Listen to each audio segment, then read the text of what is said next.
Hi guys, welcome back to my channel, Edmond Minaros, and for today's quick tutorial, and I'm going to show you guys on how to resolve if your color management is not working properly on your Windows 11 or Windows 10 computer.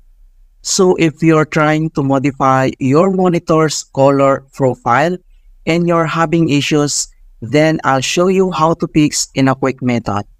And without further ado, and let's go ahead. So all you have to do is to open up on search menu. And then dito ay kailangan mo lang i-type yung settings. And then next ay, click mo lang to open. So dito sa settings, yung pinakauna lang yung system. And then dito sa right side, ay select mo lang dito yung display. So click lang natin yan. And then dito sa display, scroll down.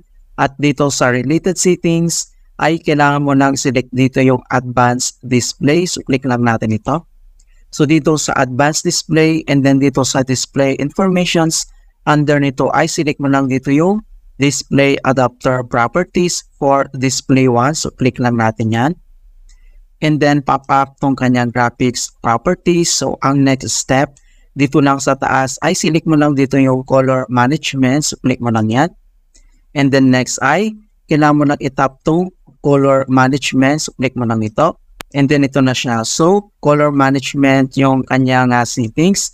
So, pwede ka nang mag-modify or mag-adjust dito. So, dito lang sa taas, makita mo dito yung device. And then dito lang sa right side, click mo lang tong arrow na to. And then select ka lang dito sa kanyang option settings. Okay, ito na siya. And then, pwede ka namang mag-add ng ICC file. So, by selecting the add options, ito siya. So, click mo lang yan. And then, kailangan mo lang i-click ito and then sig mo lang siya dito. And then, if the error still persists and you're unable to add, so ang next method na pwede natin gawin ay close lang natin dito. So dito lang sa start menu, so right click ka lang. And then select mo lang dito yung device manager. And then dito sa device manager, ang next step ay select mo lang dito yung display adapters. So i-click mo lang tong arrow na to para mag-expand. And then next step ay select mo lang dito yung kanyang driver. So click mo lang yan, right click, and then select mo lang dito yung update drivers. So dito sa update drivers ay may dalawang options na pwede natin gawin. Ito yung search automatically for drivers or browse my computer for drivers. So select ka lang dito and then select lang natin tong search automatically, itap lang natin yan and then wait natin. Okay, so makikita mo dito na the best drivers for your device are already installed. So, ang next step ay close lang natin dito.